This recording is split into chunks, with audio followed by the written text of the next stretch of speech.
नमस्कार। उदाउँदो सूर्यसँगै नयाँ यात्रा तय गर्ने उद्देश्यले तयार पारिएको रेडियो कार्यक्रम बिहानी बसको पर्खाइमा बस्नुहुने सम्पूर्ण श्रोतालाई स्वागत गर्दछु म श्री नारायण। श्रोताहरू, हामीले प्रत्येक दिन विविध विषयवस्तुमा कुराकानी गर्दै आएका छौँ र विविध विषयवस्तुमा कुराकानी गरेर र निरीक्षण गर्ने पनि प्रयास गर्ने गरेका छौँ। श्रोता साथीहरू, राजनीतिक माहौल फेरि तातिन थालेको छ। प्रदेश र सङ्घको निर्वाचनको मिति तय भइसँगै मध्य तराईदेखि पहाडी माल सबैतिर जताततै अधिराज्यभरि सरगर्मी तातिएको छ र आफू यो प्रदेशमा यो ठाउँबाट उम्मेद्वार हुने भने थुप्रैजनाले घोषणा गरिसकेका छन्। यसै सन्दर्भमा रहेर घोषणा गरेका एक युवक र राजनीतिमा आएका जसपाका युवा नेता मुकेश द्विवेदीसँग हामीले उहाँले पनि आफू प्रदेशको निर्वाचनमा आफू लड्ने भनेर चाहिँ घोषणा गर्नुभएको छ र किन र के को लागि लड्ने र समाजको लागि के गर्नुभएको छ त र अन्य राजनीतिक विषयमा कुराकानी गर्नको निमित्त उहाँलाई निम्ति आउँदैछौँ। यतिखेर प्रत्यक्ष टेलिफोन सम्पर्कमा हुनुहुन्छ, स्वागत गर्छु। हेलो। हेलो हजुर, स्वागत छ यहाँलाई बिहानी बसमा। धन्यवाद, नमस्कार। सन्चै हुनुहुन्छ? हजुर, एकदम सन्चै छु। राजनीति सरगर्मी फेरि तातिएको छ। अब प्रदेश र केन्द्रको निर्वाचनको मिति तय भएसँगै चारैतिर जताततै राजनीतिक कुराहरू भइराखेको छ र तपाईँ पनि प्रदेशमा लड्ने भनेर चाहिँ घोषणा गर्नुभएको छ।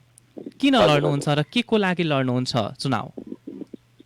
अब यसपालि अब प्रदेशको चुनाव लगभग घोषणा भइसकेको अवस्था छ। मङ्सिर 4 गते र त्यसको शेड्युल पनि तालिकाहरू पनि निर्वाचन आयोगले निकालिसकेको अवस्था छ। अबको तपाईँले जुन प्रश्न गर्नुभयो वास्तवमा त्यो एकदम राम्रो प्रश्न छ। अब आउने दिन युवाहरूको हो र युवाहरूले नै अब राजनीतिकमा आउनुपर्छ भनेर विचार गरेर नै हामी अगाडि बढेको हो। किनभने अब जबसम्म युवाहरू राजनीतिकमा आउँदैन हामीले खासै परिवर्तन हेर्न सकेका छैनौँ। किनभने 40 सालभन्दा यता जति पनि परिवर्तनहरू भए, जति पनि मान्छेहरू नेतृत्वमा गए, कोही त्यसमा खासै युवाहरूको योगदान ठुलो रहेन। त्यसैले अब आउने दिन युवाहरूको हो। युवाहरूले जबसम्म अगाडि बढ्दैनन् अब देश र समाजको विकास हुन सक्दैन। त्यो हिसाबले हामी यसपालि सोच बनाएर तपाईँ कुन पार्टीबाट लड्नुहुन्छ त्यो पनि क्लियर गरिदिनुहोस् त। जसपाबाट लड्ने किन? तपाईँले केही दिन अगाडि सार्वजनिक मञ्चमै जसपाबाट रहेका मुख्यमन्त्रीको विरुद्धमा अभिव्यक्ति दिनुभएको थियो भने चाहिँ जसपाले तपाईँले टिकट देला नि त? अब त्यो सायद त्यो तपाईँले भिडियो हेर्नुभएको होला। त्यो बेला हामी जसपाबाट त्यति बेला हैन, त्यो बेला जसपा नराम्रो थियो र अहिले जसपा राम्रो भयो त। लोस्पामा हुँदाखेरि हामीले अभिव्यक्ति दिएको र आफ्नो जुन अभिव्यक्ति दिएको हो त्यो वास्तवमा त्यो बेलाको परिस्थिति र अवस्था अनुसार दिएको र सत्य कुरो जुन छ त्यो भनिन्छ, त्यसमा केही छैन। भने चाहिँ जसपा नराम्रो कि जसपाबाट जितेका व्यक्ति नराम्रो भए त? हेर्नुहोस्, कुनै पनि सङ्गठन नराम्रो हुँदैन, कुनै पनि संस्था नराम्रो हुँदैन। संस्थामा रहेका व्यक्तिहरूले नै त्यसमा मुख्यमन्त्री नराम्रो तपाईँको दृष्टिकोणमा? होइन, मुख्यमन्त्री राम्रो नराम्रो त्यो आफ्नो ठाउँमा छ। तर त्यो बेला तपाईँले खुला मञ्चमा नै भन्नुभएको थियो नि यस्तो चोर मुख्यमन्त्री चाहिदिन, किन यस्तो गरेको भनेर। त्यो बेला जुन पार्टीमा थिए आजको अवस्थामा तपाईँ हेर्नुहुन्छ भने तपाईँलाई के थाहा छ त? आज जसपाबाट लड्नुहुन्छ, भोलि अन्तैमा गयो भने चाहिँ फेरि जसपालाई गाली गर्नुहुन्छ भने चाहिँ जसपाले कसरी विश्वास गर्छन् त? यतिकै मान्छे बौलाएर थोरै गाली गर्छ हजुर। के छ भने हिजोको दिनमा यही शेरबहादुर देउवा अब प्रधानमन्त्री हुँदाखेरि प्रचण्डको टाउको मोल तोकेका थिएनन्, तर आज उनीहरू दुवैजना गठबन्धनमा छन्। त भने चाहिँ राजनीतिमा जे नि सम्भव छ, त्यो आफ्नो ठाउँमा छ। तर तपाईँले जुन कुरो भन्नुभयो नि, जसपामा आफू जुन सङ्गठनमा रहन्छ त्यो सङ्गठनमा इमान्दारीपूर्वक काम गरिन्छ, त्यसमा 1% पनि तलमाथि हुँदैन। जहाँसम्म अभिव्यक्तिको कुरो हो त्यो हिजोको परिस्थितिमा जुन कुरो त्यो बेलाको तत्कालीन अवस्थामा मैले त्यो बेलाको कुरालाई कोट्याउन चाहेको होइन। तपाईँले त्यो बेला दिएको अभिव्यक्ति अहिले तपाईँलाई टिकट दिनमा कति सहजता वातावरण बनाउँछ अथवा चुनौती छ भन्ने कुराकानी गरे। हेर्नुहोस्, त्यो बेला दिएको अभिव्यक्तिबाट अहिले मेरो टिकटमा खासै असर पर्नेवाला छैन। किनभने अब त्यो विषय अब लगभग पुरानो भइसकेको अवस्था छ। अख्तियारले त्यसलाई छानबिन गरेर लगभग मुद्दा दायर गरिसकेको अवस्था छ र सबलाई जग जाहिर छ कि अहिलेको अवस्थामा त्यो कार्यक्रममा के भएको अब कुनै पनि कुरोहरू लुकेको छुपेको छैन। अख्तियारले प्रमाणित गरिसकेको जहाँसम्म तपाईँ कुरो गर्नुहुन्छ टिकटको बारेमा त म आफ्नो अभिव्यक्तिमा त्यो बेला पनि कायम छु, अहिले पनि कायम छु। जो मान्छे जुनसुकै संस्था र जुनसुकै किन नहोस्, जब जसले भ्रष्टाचार गरेको छ त्यसलाई कारबाही हुनुपर्छ, त्यसको उचित छानबिन हुनुपर्छ, त्यसलाई ठेगान लगाउनुपर्छ। किनभने राज्यको पैसा हामी सबैको पैसा हो र त्यसको सही सदुपयोग गर्नुपर्छ। अर्को कुरो जुन भन्नुभयो तपाईँले, म एकदम ढुक्क छु। पार्टीले मलाई टिकट दिन्छ किनभने म अहिलेसम्म पार्टीको एउटा सिपाही भएर काम गरेको छु र म प्रदेश नम्बर 2 को खबाट आउने समयमा चुनाव लड्दैछु। प्रदेश नम्बर 2 को खबाट, क्षेत्र नम्बर 2 को खबाट, हैन? हजुर हजुर, 2 को खबाट। अब तपाईले जनता समाजवादी पार्टीमा लागेको कति दिन भइसक्यो भन्नुस् त? हेर्नु, जनता समाजवादी पार्टीमा मलाई यो भन्दा पहिलाको जुन स्थानीय निकायको निर्वाचन थियो त्यो बेला मैले प्रवेश गरेका थिएँ। त्यो बेला मैले तत्कालीन अवस्थामा नवप्रवेशीलाई टिकट दियो भने चाहिँ भएका पुराना नेताहरू असन्तुष्ट हुँदैनन् त? नवप्रवेशी भन्न मिल्दैन हजुर। यो भन्दा पहिलाको भन्नाले तपाईँको यो भन्दा 74 सालको स्थानीय चुनावमा म जनता समाजवादी पार्टी प्रवेश गरेको थिएँ। बीचमा तपाईले 74 मा जनता समाजवादी पार्टीमा जानुभयो, फेरि बीचमा चाहिँ राजपामा जानुभयो। तत्कालीन राजपा र संघीय समाजवादी फोरम मिलेपछि त्यो बेला तपाईँको जसपा भयो र जसपा भएपछि त्यो बेला दुवैजना छुटेर मात्रै अलग भएको। तर हिजो पनि हामी मधेसी दलमा थियौँ, आज पनि मधेसी दलमा थियौँ। त्यो बेला संघीय समाजवादी फोरम हुँदाखेरि मैले त्यो बेला नगर अध्यक्ष आफ्नो कमान्डमा भएर त्यो बेला नगर अध्यक्ष भएर पनि मैले चुनाव हाकेको। भने चाहिँ जनता समाजवादी पार्टीलाई अगाडि बढाउनमा यहाँको पनि अहम भूमिका छ। एकदम तपाईँको 74 सालको स्थानीय चुनावमा म नगर अध्यक्ष भएर काम गरिसकेको मान्छे हो र जब मधेसी दल एकता भइसकेको बनेको जनता समाजवादी पार्टीमा पनि म अहिलेसम्म आबद्ध छु। बीचमा केही अब तपाईँ बताउनुहोस्, तपाईलाई यदि टिकट दियो भने चाहिँ तपाईलाई जनताले भोट किन दिने, के को लागि दिने? अब जनताले भोट किन दिने, के को लागि दिने, धेरै राम्रो प्रश्न गर्नुभयो। वास्तवमा अब हामीहरूले के गर्नुपर्छ भने आउने दिनमा तपाईँ जतिसुकै हामी 2046 सालदेखि अहिलेसम्म हामी प्रजातन्त्र धेरै कुरोहरू गर्यौँ। आखिरमा धेरै कुरोहरू गरे तापनि अहिलेसम्म जनताले चाहेको इच्छा आकाङ्क्षाहरू पुरा गर्न सकेनन्। अवस्था परिवर्तन भयो, व्यवस्था परिवर्तन भयो, तर अवस्था परिवर्तन हुन सकेन जनताको। त्यसैले अब आउने दिनमा हामी आफ्नो मुख्य एजेन्डाहरू लिएर जानेछौँ हरेक वार्डमा, विशेष गरी म आफ्नो क्षेत्रमा। मेरो भनाइ के छ भने एउटा नर्मल मान्छेले पनि जितेपछि म के गर्छु भन्दाखेरि रोड नाली बनाउँछु जसले पनि भन्छ। तर हाम्रो अवस्था के छ अहिले पनि तपाईँ हेर्नुहुन्छ कि विगतको जति पनि पैसाहरू यहाँका प्रदेशमा चाहे स्थानीय लेभलमा जति पनि पैसाहरू खर्च भए, वास्तवमा त्यो पैसाहरू कहाँ खर्च भए? माटो ग्रेभल बाहेक, ढलान र नाला बाहेक अरू कुनै सामाजिक उत्तरदायित्व बन्हुने गरी काम भएको छ? आज यस्तो अवस्था छ, तपाईँ जति पनि प्रदेशको बजेटहरू हेर्नुहुन्छ भने मन्दिर मस्जिद, तपाईँको शमशान, ईदगाह, कबरगाह बाहेक एउटा पनि र पोखरी सौन्दर्यीकरण त्यो बाहेक एउटा पनि राम्रो काममा खर्च भएको छैन। आज तपाईँ हेर्नुहुन्छ भने त्यही ठाउँमा स्कुल चुइरहेको छ, बच्चाहरूलाई बस्ने बेन्च छैन, बच्चाहरूलाई पढ्ने किताब कपी छैन र त्यही ठाउँमा मान्छे मरेपछि त्यसले राम्रोसँग त्यसको लास जलाउन सकोस् भनेर शमशान बनाइएको छ। वास्तवमा हामी कहाँ गइरहेका छौँ? मेरो भनाइ के छ भने भोलिको दिनमा यदि म आएँ भने मेरो फर्स्ट एजेन्डा के छ भने भोलिको दिनमा स्कुल, विशेष गरी शिक्षा, स्वास्थ्य र त्यसपछि हामी जुन ठाउँमा छौँ त्यहाँको अवस्था के छ, त्यहाँको कतिवटा गरिब बालबालिकाहरू पढ्न पाएका छन्, वास्तवमा कतिजना पैसाको अभावमा पढ्न पाएका छैनन्, त्यो सारा मूल्याङ्कन गरेर हाम्रो फर्स्ट उत्तरदायित्व हो सामाजिक विकास अनुसार कसरी अगाडि बढ्ने र बच्चाहरूलाई विशेष गरी सिपमूलक आउने दिनमा तपाईँको अहिले जुन हाम्रो शिक्षा प्रणाली छ, तपाईँ हेर्नुहुन्छ आइए बिए हरेक 10 जनामा यदि 5 जनालाई सोध्नुहुन्छ भने मास्टर डिग्री गरेर बसेका छन्। आज रोजगार छैन। आज जुन हाम्रो शिक्षा प्रणाली छ त्यो फेल भइसकेको छ। यसभन्दा पहिला पनि मधेसी दलहरूले चाहिँ नेतृत्व गरेका होइनन् त मधेसको? अनि त किन यो मुद्दाहरूको समाधान हुन सकेनन् त?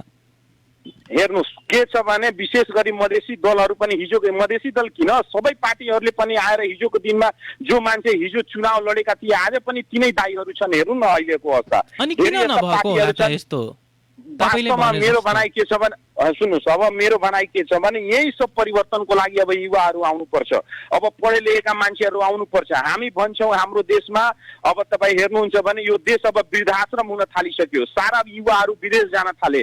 अब आज अवस्था के छ भने 68 वर्षभन्दा बढी उमेरको मान्छेलाई हामी वृद्ध भत्ता दिएर, सामाजिक सुरक्षा भत्ता दिएर घरमा बसाइरहेका छौँ र 80 वर्षका वृद्धहरूले यो देश चलाइरहेका छन् र सारा युवाहरू विदेश गइरहेको अवस्था छ। वास्तवमा अब सोच्नुहुन्छ भने अब युवाहरूले नै गर्नुपर्ने छ र युवाहरू, म त के भन्न चाहन्छु भने म सारा युवाहरूलाई भन्न चाहन्छु जे अब आउने दिनमा जुनसुकै पार्टीको नेता किन नआओस् तपाईँहरूको घर दैलोमा, तपाईँहरू मोबाइल उठाएर टेप गर्नुहोस्, तपाईँहरू मोबाइल उठाएर रेकर्ड गर्नुहोस् र सोध्नुहोस् तपाईँ 5 वर्षमा यदि जितेर आउनुभयो भने तपाईँ के गर्नुहुन्छ र फेरि 5 वर्षपछि चुनाव हुँदाखेरि त्यो रेकर्ड हराएर तपाईँ पनि त चुनावमा जानु भएको हो, तपाईँ बताइदिनुहोस् न के गर्नुहुन्छ भनेर।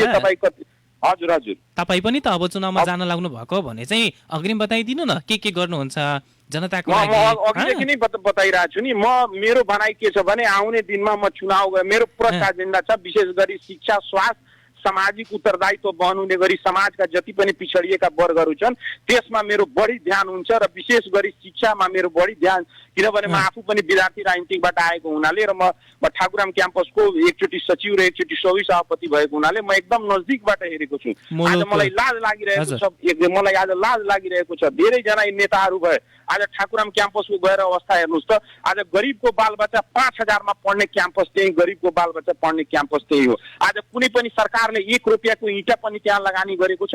आज महेन्द्रको पालामा, महेन्द्र सरकारको पालामा भएको बिल्डिङ बनेको बिल्डिङ बाहेक एउटा पनि नयाँ इँटा जोड्ने काम भएको छैन। आजको दिन गएर ठाकुरामको अवस्था हेर्नुहोस् त।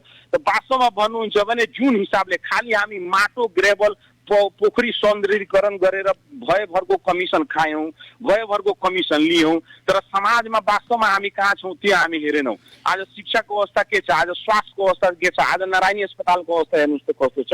त वास्तवमा यो कसले सोच दिने हो, यो गर्ने कसले हो। त्यसैले मेरो भनाइ के छ भने म प्रष्ट भन्दैछु, आउने दिनमा जति पनि म व्यक्तिगत रूपमा म मुद्दा लिएर यदि जनताको बिचमा गयो भने मेरो भनाइ एउटै छ, विशेष गरी शिक्षा, स्वास्थ्य, सामाजिक उत्तरदायित्व, तपाईँको जति पनि पिछडिएका वर्गहरू, दलित, मुस्लिम लगायतका जति पनि पिछडिएका वर्गहरू छन् उनीहरूलाई विशेष गरी शिक्षामा कसरी ल्याउने, उनीहरूलाई कसरी तालिम प्राप्त गर्न लाउने कि आउने दिनमा कमसेकम उनीहरूले पढेकोबाट यदि उनीहरूले पढेको सर्टिफिकेट बेचेर भन्नाले त्यो सर्टिफिकेटको आधारमा उनीहरूले जागिर पाउन् भनेर विशेष गरी मेरो ध्यान शिक्षा र स्वास्थ्य हुन्छ।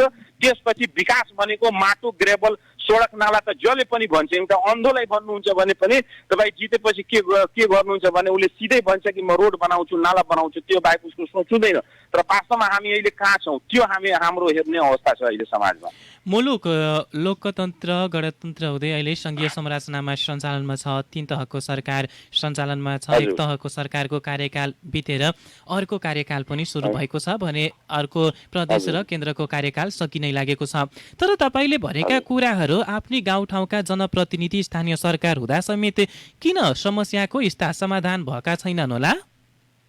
अब जहाँसम्म भन्नुभयो तपाईँले एकदम सही कुरो, जुन तपाईँले क्वेसन गर्नुभयो, राम्रो क्वेसन गर्नुभयो। अवस्था के छ भने हामी व्यवस्था त चेन्ज गऱ्यौँ, अवस्था आज पनि त्यस्ताको त्यस्तै छ, कुनै परिवर्तन भएको छैन। त्यसको मेनमा मुख्य दोषी के छ, यहाँ साउथ एसिया रिजनको विशेष गरी हाम्रोतिरको जो मान्छेहरूको मेन्टालिटी छ नि, जबसम्म चेन्ज हुँदैन तबसम्म सायदै फरक भएको जस्तो अनुभूति लाग्दैन मलाई।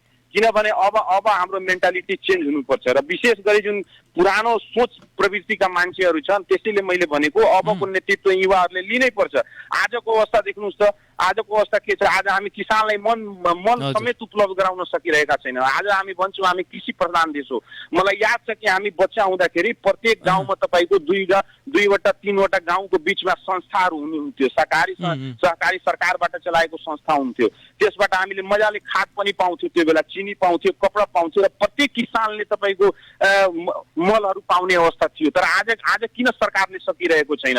आज किसान रोइरहेको छ, दिनौँ 100 फोन आउँछ हामी कहाँ, यो कमसे कम 1 बोरा खाद दिलाइदिनुहोस्, तर किन सकिरहेको छैन? वास्तवमा हेर्नुहुन्छ भने अब यो जति पनि नेताहरू छन्, विशेष गरी यो तपाईँको प्रौढ भइसकेका वृद्ध भाता लिएर बस्ने खालका मान्छेहरू जुन अहिले देश ताकिरहेका छन्, यिनीहरू फेल भइसकेको अवस्था छ। अब यिनीहरूसँग देशको सत्ता सञ्चालन हुन सक्दैन। अब वास्तवमा हाम्रो समाज र हाम्रो देश र हाम्रो प्रदेशको यदि अवस्था परिवर्तन गर्नु छ भने अब युवाहरू नेतृत्वमा आउनु पर्छ र पुरानो जति पनि यो करप्ट मानसिकताका मान्छेहरू छन्, म जसरी भए पनि पदमा जाउँ, पदमा बसेपछि आफ्नो सारा मान्छेलाई चिन्न छोड्दिउँ, आफ्नो भयभरको मान्छेहरूलाई आफ्नो ठाउँमा लिएर कसरी सेट गरौँ, आफ्नै काका, आफ्नै भतिजा, आफ्नै ज्वाइँहरूलाई कसरी ल्याएर व्यवस्थापन गरौँ, कसरी बढीभन्दा बढी भ्रष्टाचार गरौँ, कसरी लुटौँ, यो मानसिकताको सोच प्रवृत्ति भएका मान्छेहरू चाहे जुनसुकै पार्टीका किन नहुन्, जबसम्म यिनीहरूलाई हामी विस्थापित गर्दैनौँ र हामी जस्ता युवाहरू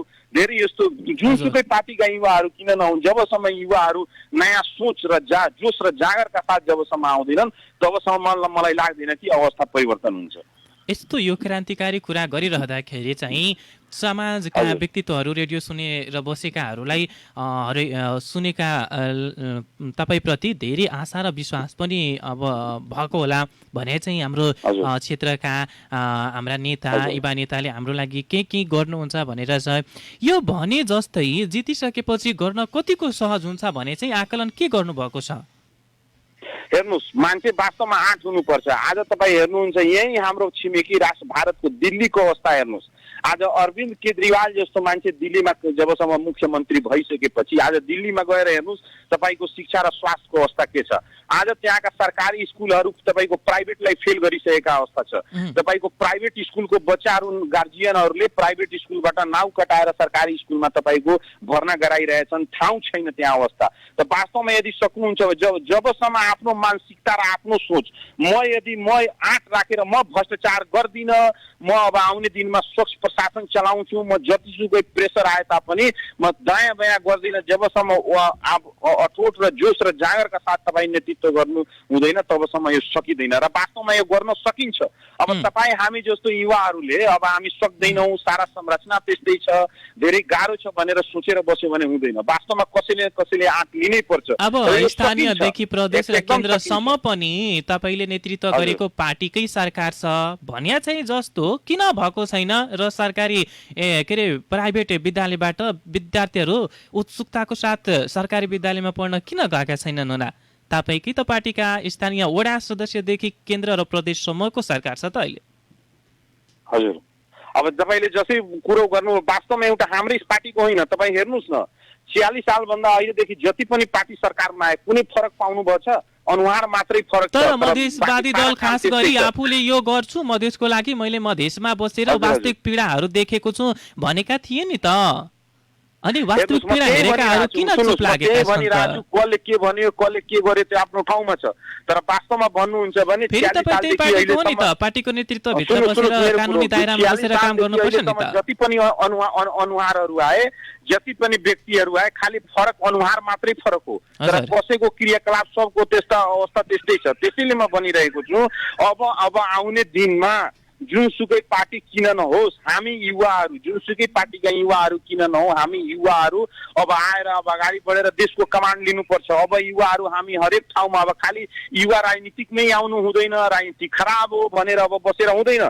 तपाईँको सुनदेखि नुनसम्म र नुनदेखि गुणसम्म हरेक कुरो राजनीतिकसँग रिलेटेड हुन्छ र हरेक चिज राजनीतिकले नै निर्धारण गरेको हुन्छ। त्यसैले अब युवाहरू हामी राजनीति गर्नु हुँदैन, यो राजनीतिक बनेको खराब हो, राजनीतिक डर्टी पोलिटिक्स हो, डर्टी गेम हो भनेर अब हुँदैन। अब युवाहरू जबसम्म हामी युवाहरू जो जहाँ छौँ, पढे लेखेको मान्छेहरू तपाईँको सारा इन्जिनियर, डाक्टर बन्ने अनि देश चलाउने औँठा छाप्ने, यो पनि मानसिकता अब हामी युवाहरूले त्याग्नुपर्छ। र मेरो भनाइ के छ भने अब हामी युवाहरू अगाडि बढ्नुपर्छ। मेरो भनाइ त्यतिकै छ। अब नेतृत्व युवाहरूले बढ्नुपर्छ, युवाहरूले गर्नुपर्छ। हामी पनि त्यो भन्छौँ, युवाहरू गयो भने चाहिँ एकको ठाउँमा 3 काम हुन्छ, राम्रो होइन। तर सोचेको जस्तो देशले जसरी सारासर व्यवस्था परिवर्तन हुँदैछ त्यस्तो सारासर अवस्था कहिले परिवर्तन हुने? रोड त बन्यो, बाटो त बन्यो, तर त्यो बाटो भएर जाने गरिबको झोपडीको त्यो खरको छानो कहिले फिर्ने? त मैले त्यही भनेको, मैले सुन्नुहोस्, मैले त्यही भनिरहेको छु, जबसम्म हाम्रो मेन्टालिटी चेन्ज हुँदैन, जबसम्म हाम्रो सोच प्रवृत्ति चेन्ज हुँदैन, हाम्रो जबसम्म हाम्रो यो जति पनि तपाईँको जति पनि यो नेताहरू आए अनुहार त मात्रै फेरिए तर कसैको प्रवृत्तिमा कुनै किसिमको फरक देखिएन। मलाई याद छ कि 2046 सालदेखि हिजो हामी बच्चा हुँदाखेरि आज यत्रो ठुलो भयौँ, अब हामी पनि युवा अवस्था पार गर्दैछौँ, तर हिजो जुन मान्छे थिए आज पनि नेतृत्वमा त्यही मान्छे छन् जसको इतिहास खराब छ, त्यसको भविष्यको कल्पना गर्न सकिँदैन त्यो मान्छेहरूसँग। अब हामी जस्तो विशेष गरी समाजका जति पनि हामी व्यक्तिहरू छन्, अब हामीले पनि मात्र एउटा नेताले सोचेर हुँदैन, अब जनताले पनि सोच्नुपर्छ आउने दिनमा हामी कस्ता जनप्रतिनिधिलाई लिएर आइरहेका छौँ।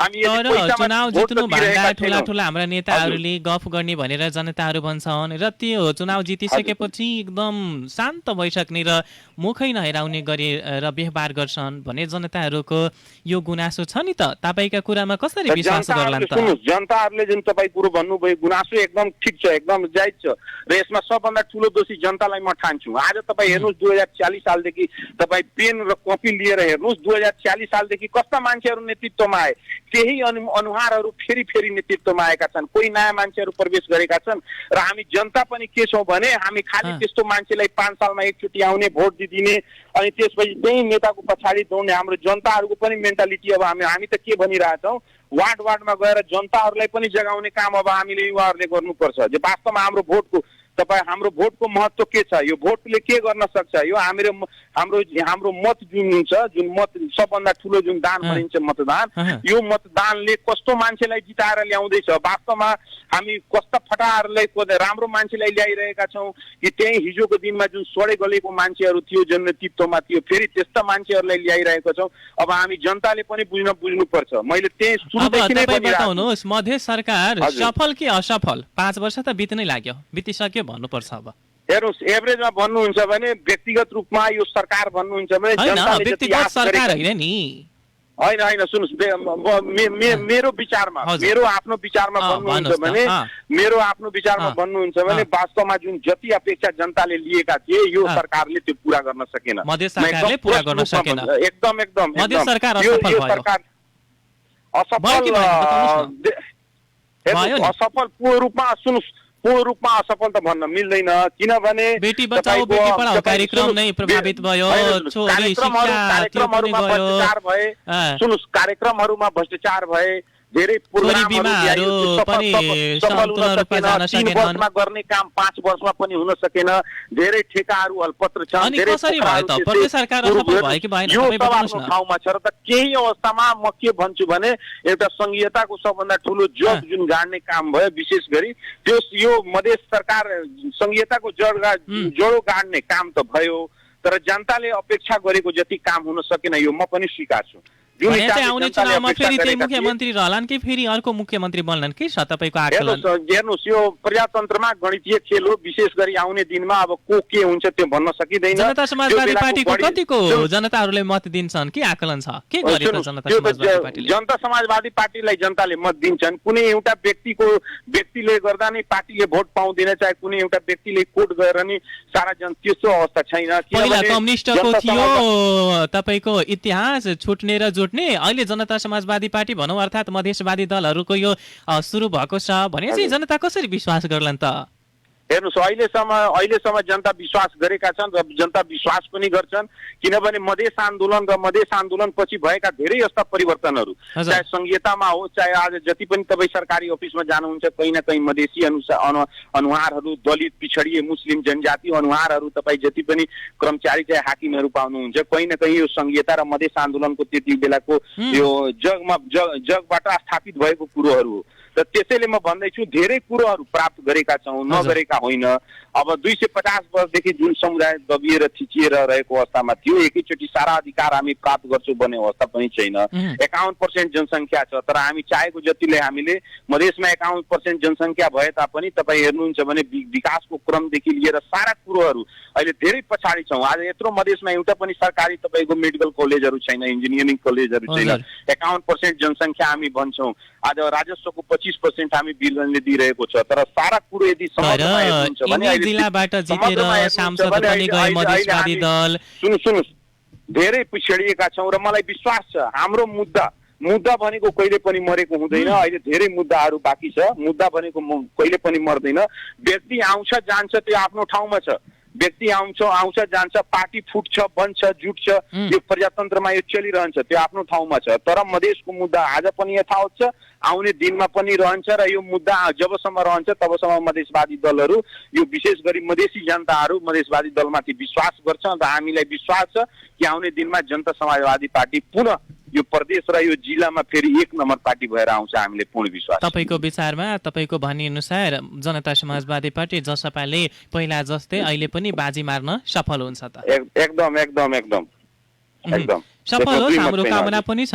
तर जनताले भने, जनताको माझमा भने अनुसार, जनतासँग गरेको वचन अनुसार काम पनि गरिदियो भने चाहिँ जनता पनि खुसी हुन्छन्। र अहिले तपाईँले अघि नै कुराकानी गर्नुभयो किसानको, अहिले पनि किसानको समस्या समाधान भएको छैन। मधेसवादी दलहरू यसमा केही आफ्ना प्रतिक्रियाहरू जाहेर गर्न सकेनन्। मात्र सिडिओलाई ज्ञापन पत्र बुझाउन त बुझाए, तर बुझाएको ज्ञापन पत्रको कार्यान्वयन भयो कि भएन चाहिँ यसमा कुनै पनि अहिलेसम्म प्रतिक्रिया आउन सकेन। के छ अवस्था?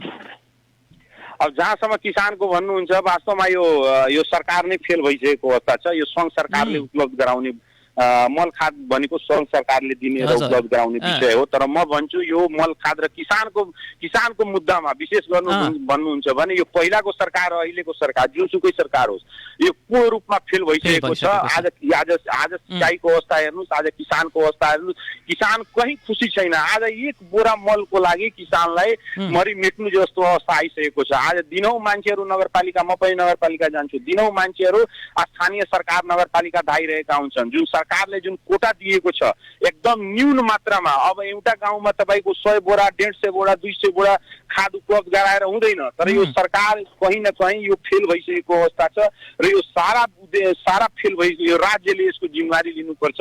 म त के भन्छु भने कृषि मन्त्रीको के काम, जब यो कृषि मन्त्रालयको के काम, जब किसानलाई तपाईँले समयमा सिँचाइको व्यवस्था गर्न सक्नुहुन्न। तपाईँकै पार्टी कृषि मन्त्री हुनुहुन्थ्यो नि त? हजुर।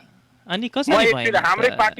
हाम्रै पार्टीको कृषि मन्त्रीजीलाई मैले अस्ति सोधेको थिएँ, वीरगञ्जमा आउँदाखेरि सबभन्दा पहिला उहाँलाई क्वेसन गर्ने व्यक्ति मै हो।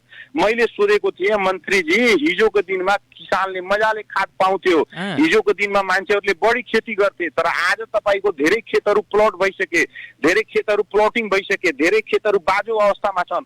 तर पनि हिजो जतिको मान्छेलाई सहज रूपमा खाद उपलब्ध हुन्थ्यो, आज तपाईँहरूले किन गर्न नसकेको? कि त तपाईँहरू कहाँ फेल हुनुभयो? कहीँ कमिसनको खेलमा तपाईँहरूले फेल हुनुभयो कि हिजोको दिनमा जुन वैदेशिक राष्ट्रहरू भरोसा गरेर हामीलाई मल खाद दिन्थे त्यो तपाईँहरूप्रति उनीहरूको विश्वास रहेन कि? तपाईँहरूले कि बढी भन्दा बढी कमिसनको लागि टाल्दै कम्पनी खोज्दै गर्दा यो भएको हो कि? तपाईँ भन्नुहोस् भन्दाखेरि उहाँले जवाब दिन सक्नु भएन। उहाँले के भन्नुभयो कि हिजो 1 किलो लाग्थ्यो त आज 5 किलो लाग्थ्यो भनेर उहाँ जवाब टाल्नुभयो।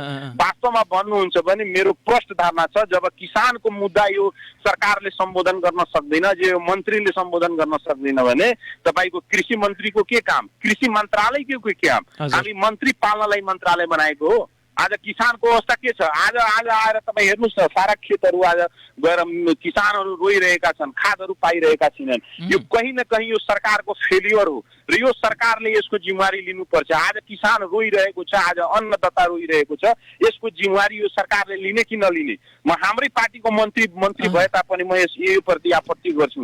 यो कमसेकम तपाईँ आएर अब जिम्मेवारी लिनुपर्छ।